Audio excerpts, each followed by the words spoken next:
Hey, what's going on everyone? I'm really excited to share my new Emersed Aquarium plant setup with you all. This setup is an ebb and flow system, also known as a drain and fill system, and what that actually means is that in each of these tubs the water level is going to rise and it's going to fall gradually, and it's going to repeat that over and over again.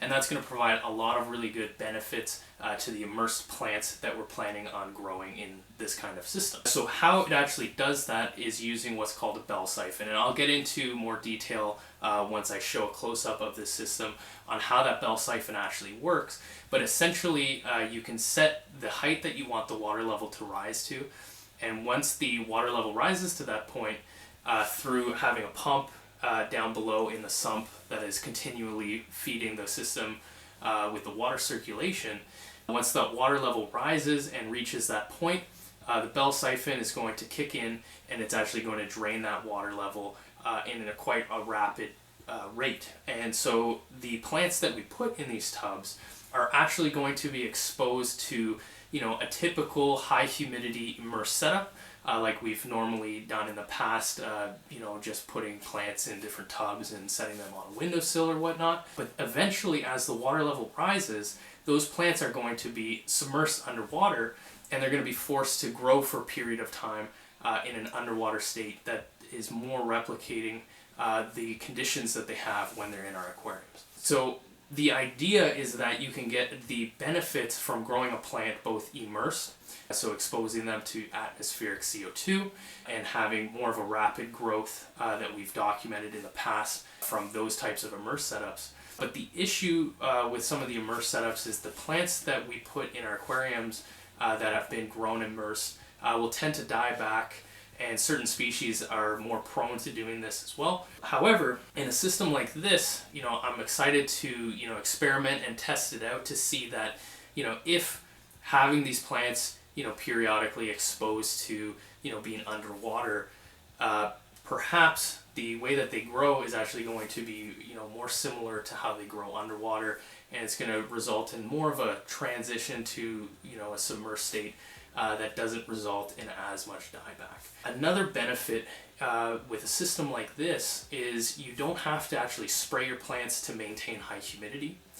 So because the water level is going to constantly rise and fall, all of the plant, the leaves even at the top of the plant, are going to periodically get exposed to water, and that's going to maintain the highest amount of humidity that you possibly can. They're effectively continually being sprayed, except you don't actually have to be manually spraying these plants. It just happens naturally as that water level rises. Another benefit as well is a lot of times in immersed setups we'll use what's called a foliar spray, where we actually put some nutrient solution in a spray bottle and we'll spray that onto the plants to allow the leaves to actually uptake those nutrients.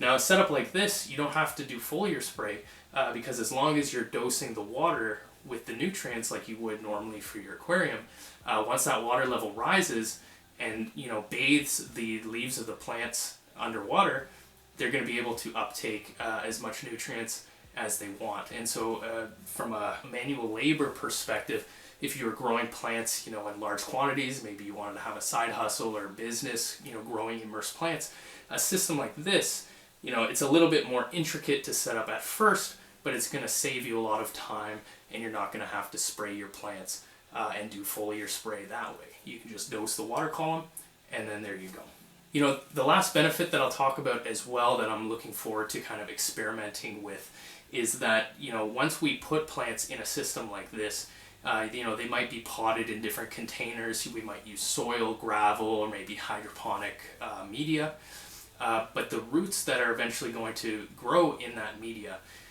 depending on where we put them in the tub, we might also have the water level drop below where the roots are, which would expose our roots to air and oxygen. And there's a lot of scientific articles out there that document the benefits of roots being able to breathe and basically be exposed to some oxygen.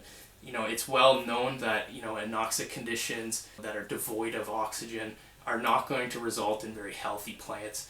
The roots are not going to be as healthy, and a system like this can actually promote a lot of oxygen in the root layer And the thought is that's going to allow those roots to be really strong, really healthy, and really promote the growth that we're looking for in our plants. All right, so right now you can kind of see, from a high level how this system has been put together. I have 2 layers here with a shallow tub that has quite a big footprint. I've selected these tubs, to try to maximize the amount of footprint as possible. So the more space we have, the more plants that we could theoretically grow in a system like this. But also a lot of the plants that I'm hoping to grow in a system like this, they don't get too tall. So the need to have a tub that filled with water, to really high depth, that wasn't really necessary. So that's why I really liked the size of these tubs. I also have a shelving unit here that I got at Home Depot, and everything seems to fit really nicely with the sizing on the shelving unit. So that worked out really great as well. So yeah, we have the water comes up through a pipe in the back here, and it slowly fills this first tub. I have a standpipe that's been drilled into this tub with a bell siphon, and I've set that to pretty much the max volume that this tub can have without actually overflowing or spilling out. And so once that bell siphon kicks in, all of that water tends to flood into the bottom or the next layer here. Same idea, as this fills up, I have another standpipe drilled in the back with another bell siphon, and that actually dumps the water into this tub down here. One of the benefits that I wanted to have with a system like this is a lot of flexibility. So depending on the height of the standpipes that we put, depending on how we construct the bell siphon, so where we have the holes drilled into that, we can actually tailor exactly the parameters of the water that is flowing into it. So we can set the height of the water, we could set the the lowest point where we want the water to go, and actually using a ball valve on the pump, we can actually control the speed at which it drains and fills. So depending on the different plants that you have, we can do all kinds of different experiments, testing different environmental parameters, and we can actually see what gives us the best growth rate, using those different things. Also, to that point, I don't actually have these standpipes, PVC cemented into the system. Everything is, tight fitting so that it's not, super leaky.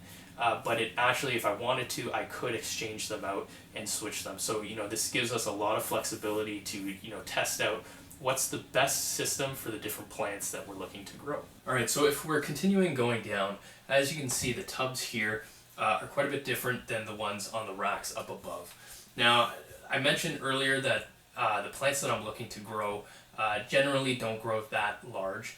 However, in designing this system, I wanted to give myself a little bit more flexibility in the event that I did have, maybe a larger anubias plant or something that I wanted to attach onto driftwood that required a little bit more water depth. I wanted to at least have a bin here that could facilitate that. And so that's why I opted to have 2 of these bins that are a little bit more deeper, so that in the event that I wanted to grow, a different species of plant, we could always experiment and see what works best in the different water depths. As you can see here, one of these tubs is actually filled with water right now. Just the way that I'm running it to start off, I've actually decided to keep one of these bins as just a stationary water level and not actually be an ebb and flow system. So this one does have a standpipe, and that's why the water level is set to the level that it is right now. However, there is no bell siphon, so as water comes into the system, it'll just overflow through that standpipe and the water level is going to stay the same. So effectively, this tub on the left is just, acting as an aquarium. I could have, fish or other inhabitants in here, or I could even decide to grow plants in a purely submersed environment over here if I wanted to. And then as this one fills up, it will drain finally into the bottom tub here, which is acting as a sump. And to round everything out, I have a pump in the bottom sump that is plumbed along the back, and it recirculates all of the water back to the top of the rack, and then everything continues from there. All right, so before I turn the pump on and show you guys exactly how this setup works, I thought I'd give you guys a quick introduction on what a bell siphon is and why I've decided to use it in this setup. So on the second rack here, as you can see, I removed the standpipe.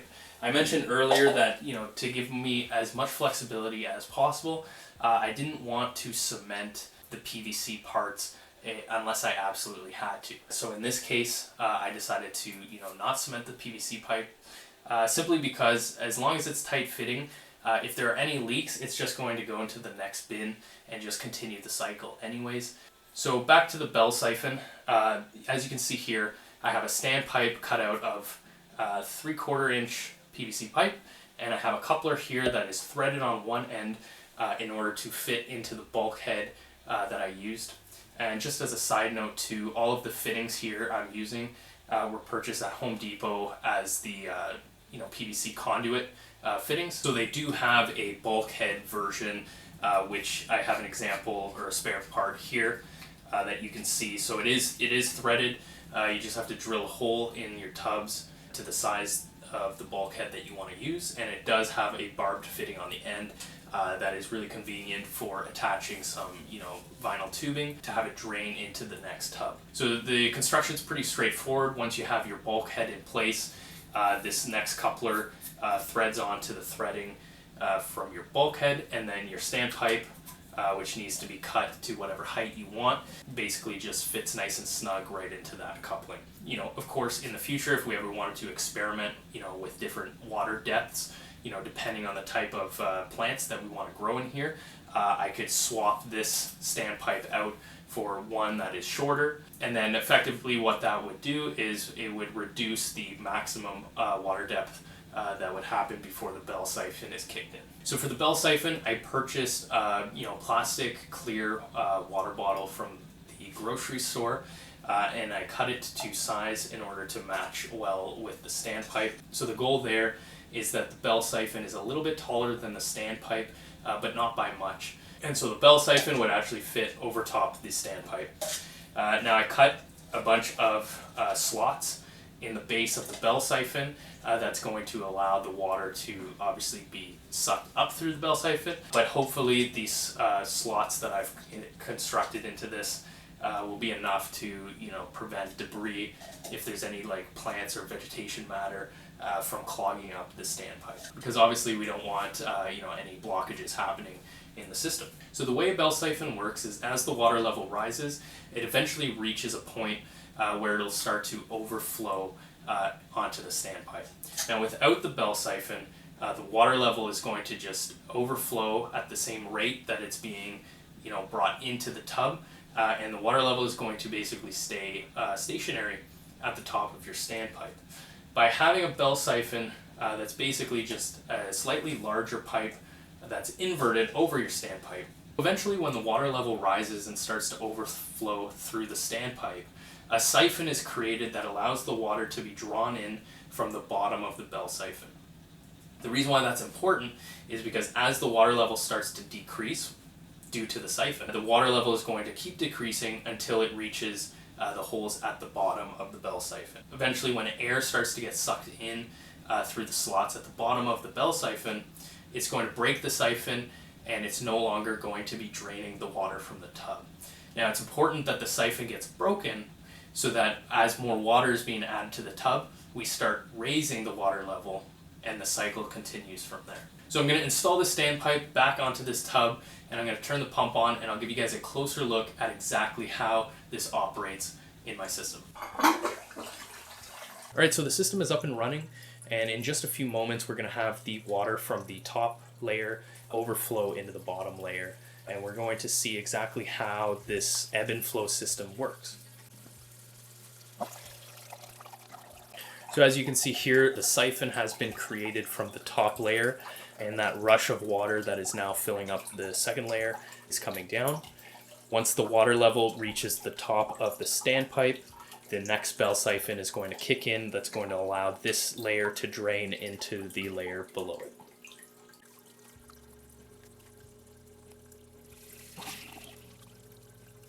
And so now the bell siphon has kicked in, and the water level is going to rapidly decrease in this tub. We still have some water coming in from the tub up above, but in the end it is draining faster than it is filling, and so we're still going to get that ebb and flow action that we're looking for.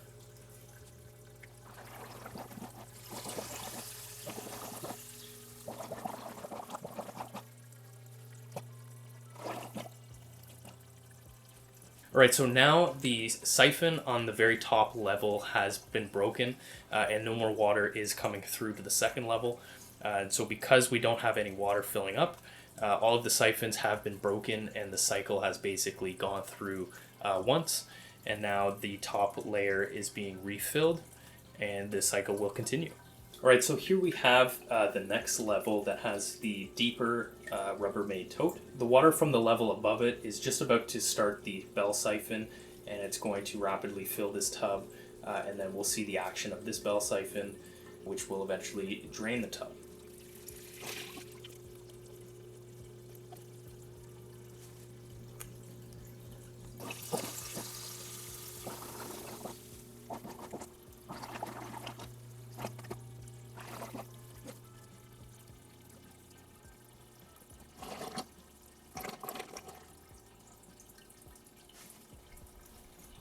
Alright, so as you can see there, the bell siphon eventually did get broken, so now that tub has gone through its cycle of filling and draining, and basically that pattern now would continue for as long as the pump is running. And at the same time, the tub that I mentioned that has the standpipe has just been continually, slowly being filled with water, and then that water has been draining through the standpipe. So we could put fish, or we could put shrimp maybe growing in this tub, and eventually I would put some sort of screen on the top of the standpipe in order to prevent any kind of inhabitant or plants from being sucked down and maybe, creating blockage. But for now, just to test it out and make sure everything was watertight, I don't have an intake screen or sponge on that standpipe. So this system has been up and running for a number of days now, just to make sure that everything is working as it should. I'm happy to report, everything has been working perfectly. The 3 tubs here that are intended to ebb and flow, they do that so perfectly. None of the tubs actually fill faster than they can drain, which is one thing that, if you're looking to set up a tub or a system like this, you're going to want to make sure that the ball valve is dialed in really well, because you wouldn't want, the tubs to fill faster than they can actually drain, because obviously that will result in an overflow. But in the case for this, everything has been working really perfectly, so I'm actually really excited to move on to the next phase of the project, where I'm actually going to be propagating a lot of my immersed plants and adding them to this system. I've been currently growing my immersed plants just using other setups that I've shown in the past on my channel. And I have quite a few different species that I'm really looking forward to experimenting and seeing which ones acclimate to a system like this, and maybe monitoring some of the growth and seeing if we can maximize some of the growth rates of those plants. But I would be really curious to know from you guys, if you were to have this set up, what kind of plants would you be looking to put in? Do you think the setup like this is going to work? And also, are there any experiments that you would want to see us run in a system like this? We can play around with different nutrient levels, we could play around with different water depths. Certain plants could be exposed to more water or less water, and all of that could be tailored in a system like this. So if you could think of anything really interesting that you would like to see me do in a system like this, please leave a comment and let me know. Alright everyone, so that's my update on this ebb and flow immersed aquarium plant setup. I am super excited to start getting plants in here and seeing how they respond. And I'm looking forward to providing updates on my channel to document exactly how these plants respond to an environment like this. So thank you very much for watching, and until next time, take care.